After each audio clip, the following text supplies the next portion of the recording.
कन्या राशि वाले बंधु, आप सभी का स्वागत करते हैं कन्या मंथन भिंड यूट्यूब चैनल में। तो कन्या राशि वालों, जरा ध्यान से समझना।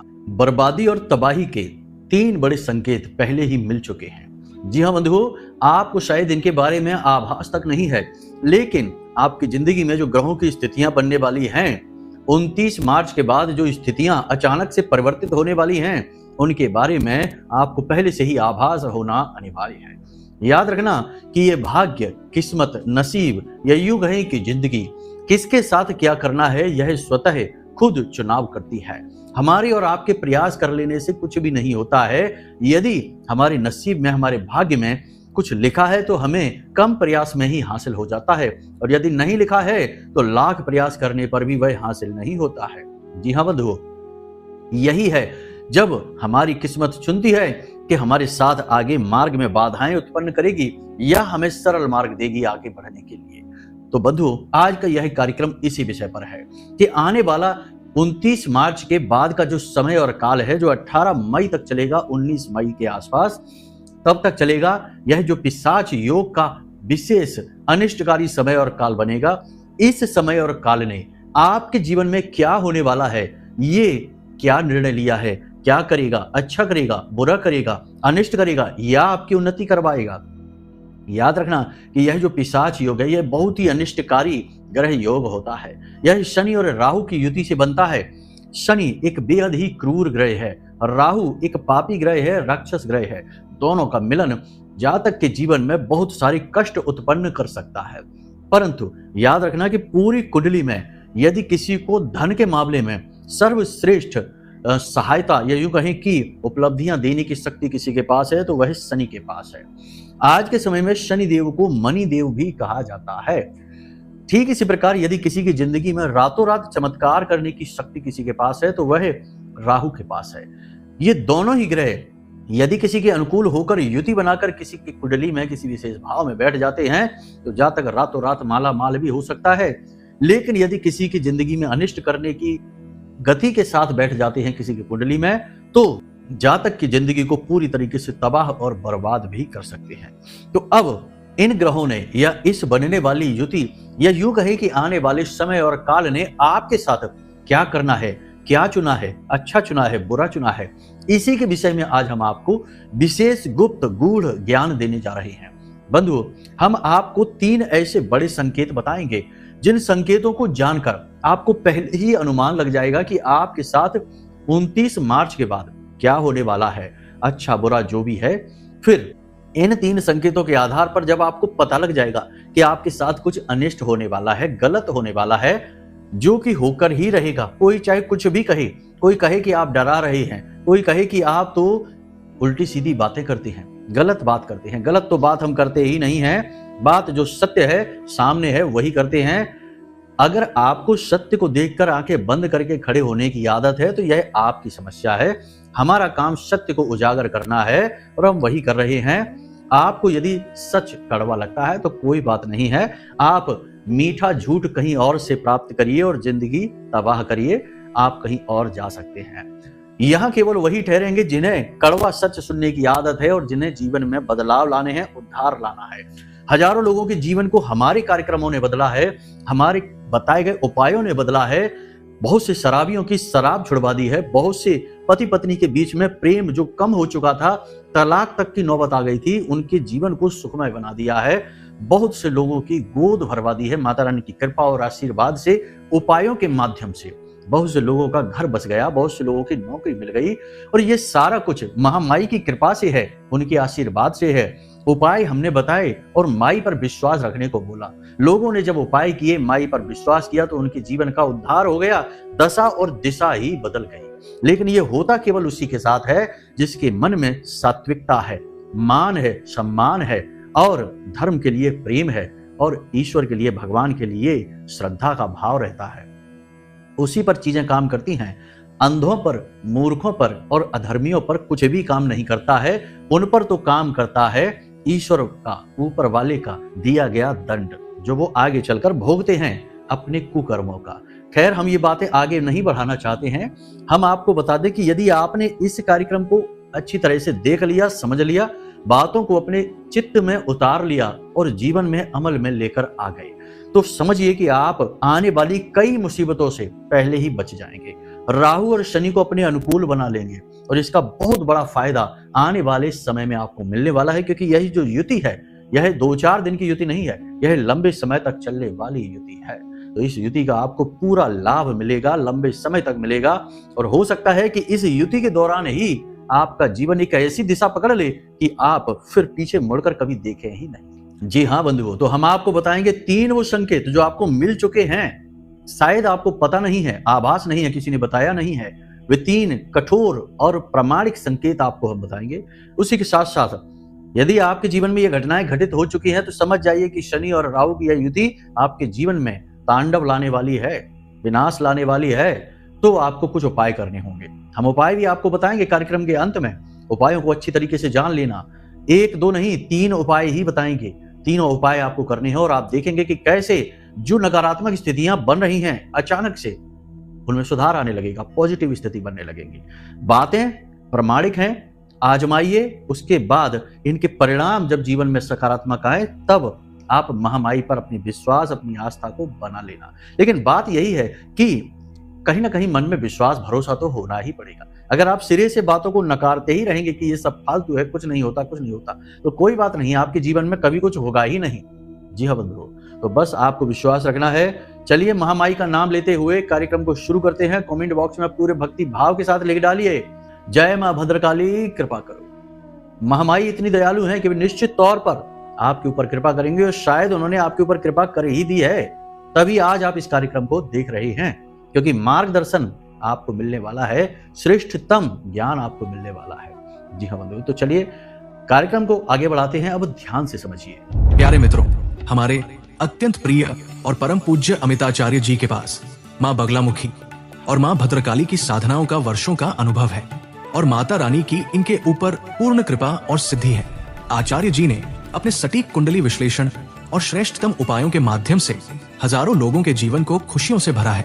आचार्य जी का कुंडली विश्लेषण और उपाय करवाने का तरीका इतना अद्भुत है कि जीवन के हर एक दुख और कष्ट का कारण जड़ से ही समाप्त हो जाता है।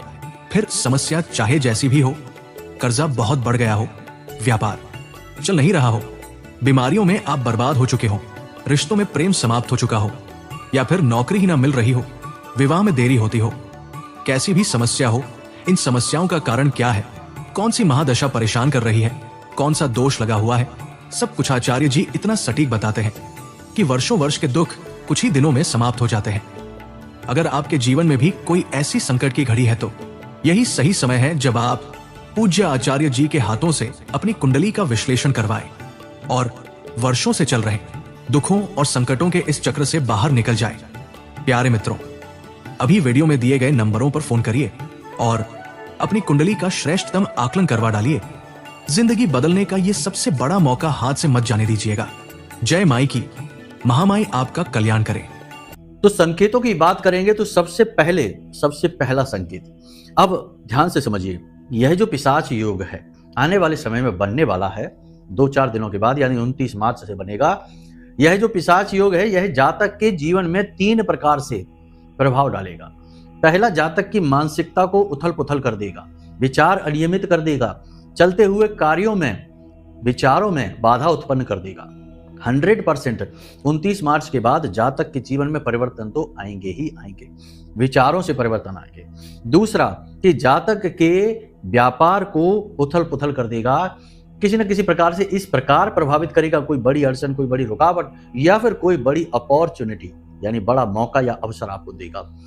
ठीक इसी प्रकार सेहत को लेकर जातक के शरीर में किसी प्रकार का बड़ा रोग उत्पन्न कर सकता है, या किसी रोगी जातक को स्वस्थ बना सकता है, पूर्ण रूप से स्वस्थ बना सकता है। जी हाँ बंधुओं, दोनों ही बातें हम यहाँ पर इसलिए कह रहे हैं कि जरूरी नहीं कि यह जो योग बनने वाला है यह सबके लिए एक जैसा फलित हो।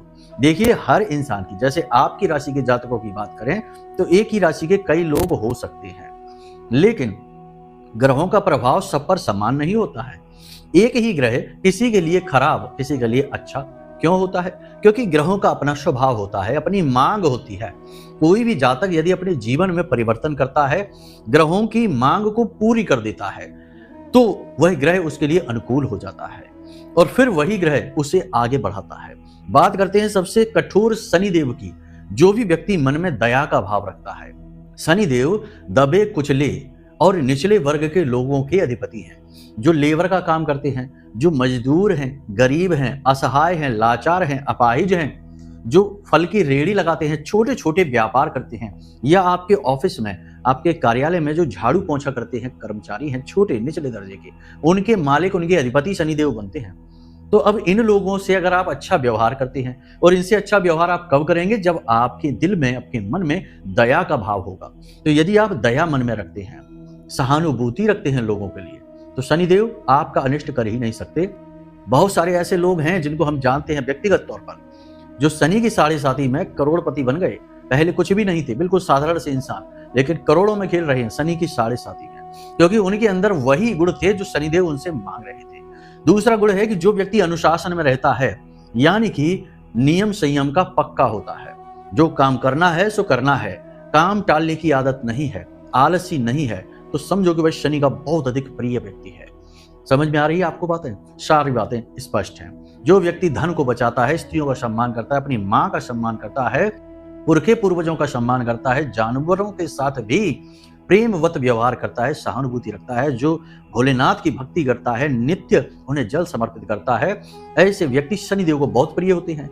तो फिर बनी रहे शनिदेव की महादशा, चलती रहे शनिदेव की साढ़े साथी या अढ़ैया, कोई फर्क ही नहीं पड़ता है। आपके अंदर ये सारे गुण यदि हैं तो आप शनिदेव के प्रिय हैं। आपकी तरक्की होगी 100% गारंटी के साथ, अनिष्ट होगा ही नहीं। शनिदेव अनिष्ट उनका ही करते हैं जो उनके स्वभाव के विपरीत कार्य करते हैं और अपने स्वभाव को बनाते हैं, तो शनिदेव उनके रास्ते में खड़े हो जाते हैं। फिर न्याय, यानी कि रास्ते में बाधक का कार्य करना, जीवन में रुकावटें लाना, परेशानी। तो ये सारी बातें हम आपको इसलिए बता रहे हैं कि ये जो योग है, ये योग किसी के लिए अच्छा, किसी के लिए बुरा होगा, एक जैसा फल नहीं देगा। यही फर्क पड़ जाता है जातक के कर्म, जातक का स्वभाव, जातक के पुरखे पूर्वज, जातक के परिवार का माहौल, उसकी शिक्षा का। यहीं से भाग्य बदलता है, यहीं से ग्रहों की स्थिति बदलती है, यहीं से समान ग्रह होते हुए भी जीवन की दशा और दिशा बदल जाती है। लोग कहते हैं एक ही समय पर कई लोगों का जन्म होता है, तो बहुत सारे लोगों की कुंडली तो एक जैसी होगी, फिर भी जीवन अलग अलग क्यों?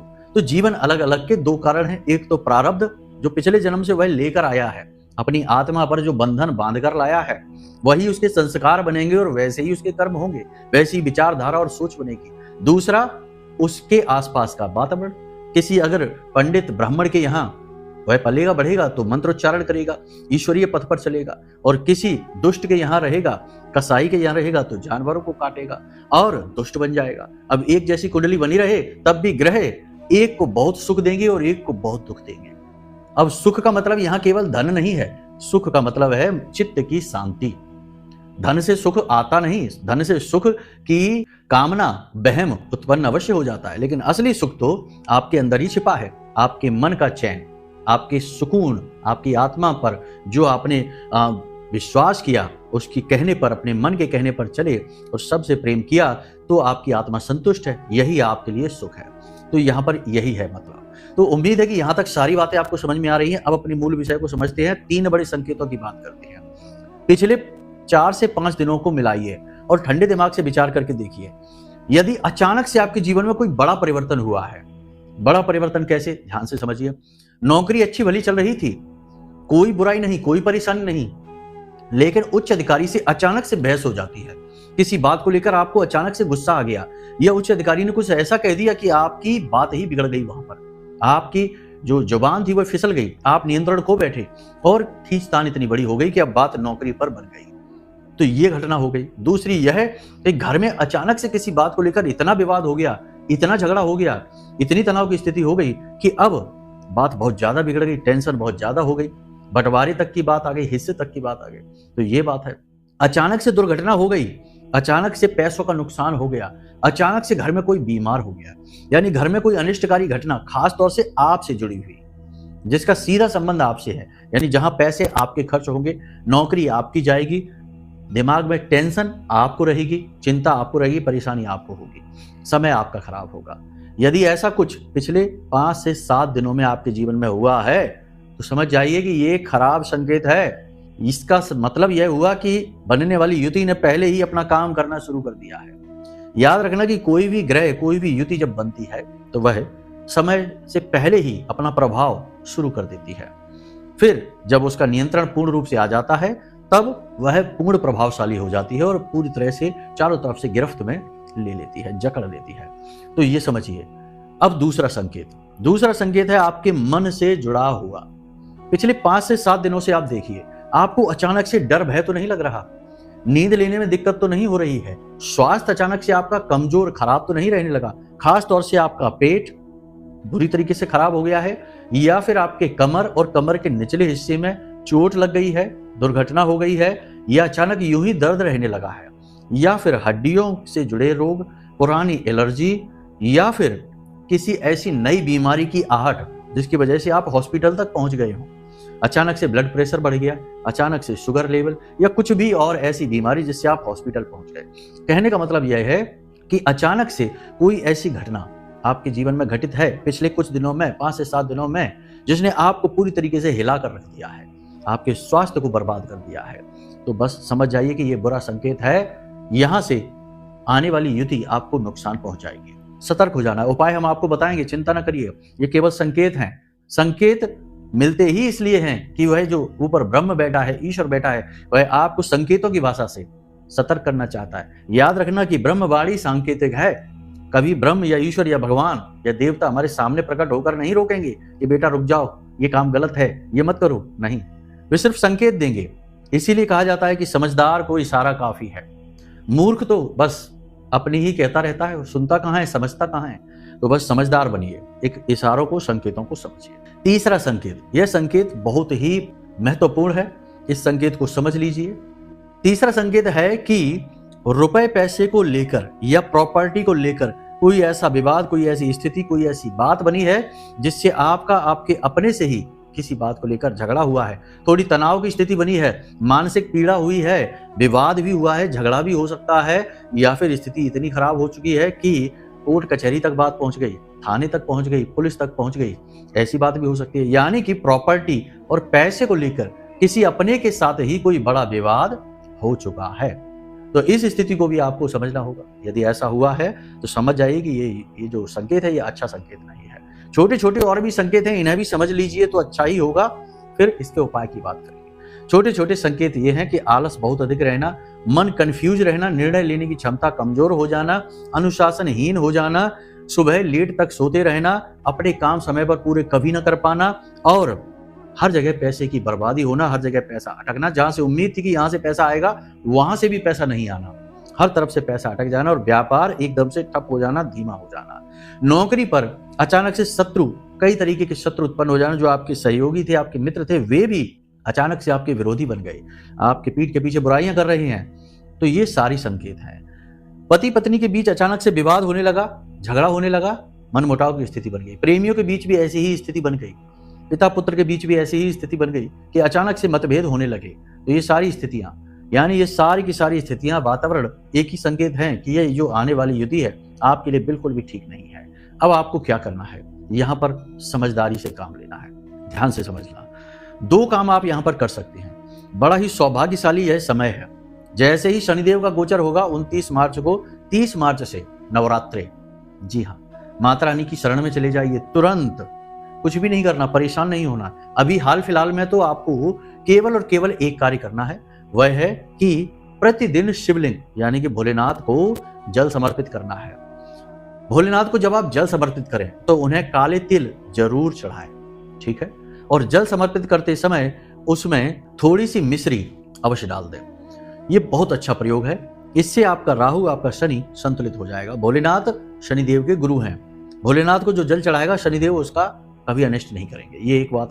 दूसरा कि प्रतिदिन मंदिर के दान पात्र में कुछ ना कुछ दान करना शुरू कर दीजिए आज से ही। जब आप इस कार्यक्रम को देख रहे हैं, आज नहीं, आज अधिक रात है तो कल से ही मंदिर जाइए, शिवलिंग पर जल समर्पित। कुछ नहीं करना है तो साधारण जल समर्पित करिए। कुछ नहीं कर सकते, अगर व्यवस्था नहीं है या समय का अभाव है तो कोई बात नहीं, जल समर्पित करिए। और दान पात्र में छोटी सी, हम नहीं कहते कि आप दुनिया भर की दौलत, भाव चाहिए आपका, और धन मूल्यवान वस्तु है तो हम अपनी वस्तु यानी कि भगवान की ही वस्तु भगवान को ही समर्पित करते हैं, हमारी कहाँ है।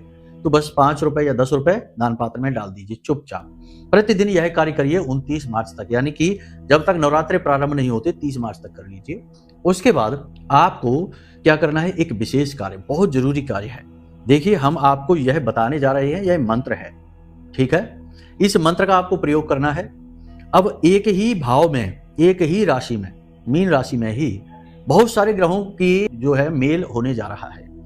सूर्य है, चंद्रमा है, बुध है, शुक्र है, राहु है, शनि है, 6 ग्रहों का योग होने जा रहा है। ये जब एक ही भाव में बहुत सारे ग्रह आकर बैठ जाते हैं तो उसका अंत परिणाम बहुत नकारात्मक होता है, क्योंकि वहां पर बहुत सारी ऊर्जाएं एकत्रित होती हैं और अंत में एक नकारात्मक ऊर्जा का रूप ले लेती हैं।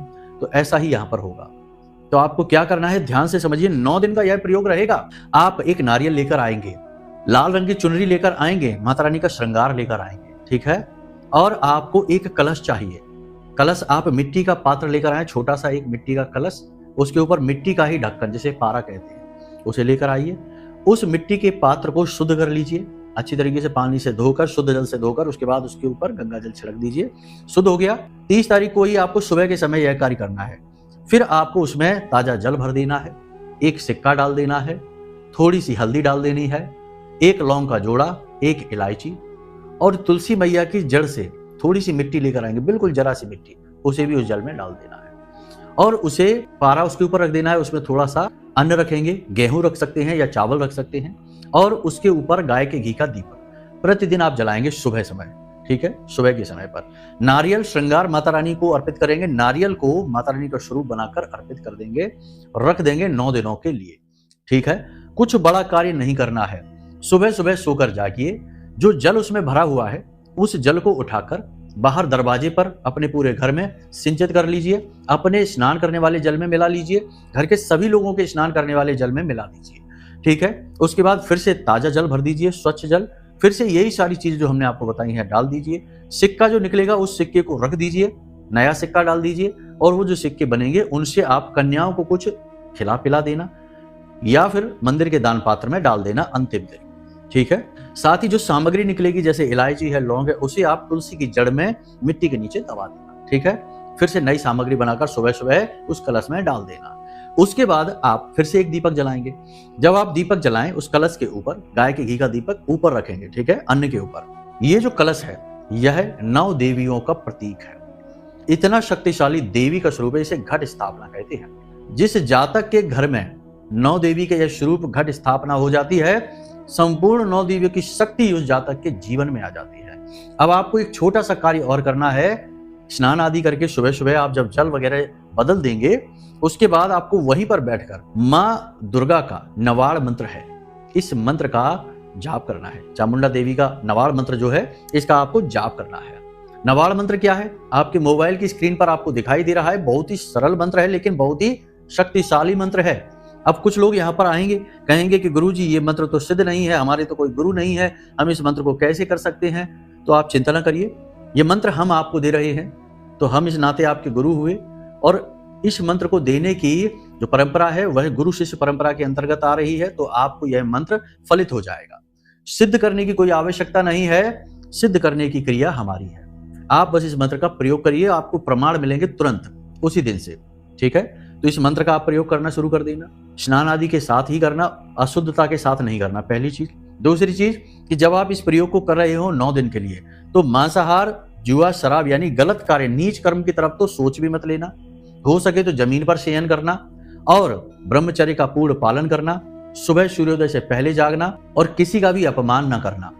नवाड़ मंत्र एक ऐसा मंत्र है जो 9 देवियों को तो समर्पित है ही, संपूर्ण ग्रहमाला के 9 के 9 ग्रह भी इस मंत्र में आ जाते हैं। बहुत ही शक्तिशाली मंत्र है यह। इस मंत्र को शुद्धता के साथ करना। अब कैसे करना है, माला की ऐसे ही देखो, माला लेकर यदि आप करोगे तो यह अनुष्ठान बन जाएगा। फिर इसके अनुष्ठान के नियम बहुत हैं, वो नियम आपको मानने पड़ेंगे, तो आप उसे छोड़िए। आप केवल इस मंत्र का बिना माला के साथ 10 से 15 मिनट के लिए यूं ही आंख बंद करके जाप कर लेना। ओम ऐं ह्लीं क्लीं चामुंडाय विच्चे, यही है नवाड़ मंत्र। तो इस मंत्र का आप जाप कर लेना। 10 से 15 मिनट के लिए इस मंत्र का आपको जाप करना है, बस आपका हो गया काम। इतने से ही जितने भी नकारात्मक ग्रहों के जो योग बन रहे हैं, जो ऊर्जाएं आ रही हैं, सब की सब पॉजिटिव हो जाएंगी। बहुत ही सौभाग्यशाली समय है यह। अनिष्टता के साथ तुरंत मां देवी अंबे प्रकट हो गई हैं आपको बचाने के लिए, हर एक परेशानी में घिरे हुए इंसान को बचाने के लिए। यही तो है मां की कृपा, और इससे बढ़कर प्रमाण क्या चाहिए। अब विश्वास यदि है तो इस क्रिया को कर लेना, नहीं है विश्वास तो कोई बात नहीं है, समय विश्वास करा ही देगा। ठीक है, तो उम्मीद करते हैं कि यहां तक सारी बातें आपको समझ में आ गई हैं। अब यदि कोई प्रश्न मन में उठे, चिंता नहीं करना है, कुंडली विश्लेषण कराना है, 9 देवियों की 9 दिन के अनुष्ठान में भाग लेना है, या फिर कोई अन्य प्रश्न है आपके मन में, तो नंबर हमने वीडियो में दे रखे हैं, इन्हीं नंबरों पर फोन करिए, सारी जानकारी आपको मिल जाएगी और श्रेष्ठ मार्गदर्शन भी प्राप्त हो जाएगा। तो चलिए बंधु, आज के इस कार्यक्रम को यहीं पर विराम देते हैं। हमेशा हंसते रहिए, मुस्कुराते रहिए, सकारात्मक रहिए और महामाई पर अपनी आस्था और विश्वास बनाकर रखिए, क्योंकि आपका उद्धार तो वहीं से होना है। तो प्रेम से बोलिए जय माई की। महामाई आपका कल्याण करेंगी। धन्यवाद। हमारे प्रिय और परम पूज्य आचार्य जी ने अपनी साधनाओं के अनुभवों पर आधारित शक्तिशाली उपाय और क्रियाओं के माध्यम से हजारों लोगों के जीवन को पूरी तरह से बदला है। आचार्य जी के द्वारा बताया गया हर एक उपाय इतना सटीक और कारगर होता है कि जो भी इसे पूरे भाव के साथ कर लेता है उसे साक्षात महामाई की कृपा और आशीर्वाद प्राप्त हो जाती है। इसलिए निसंकोच इन उपायों को पूरे भाव के साथ करिए, आपका कल्याण होगा। जय माई की।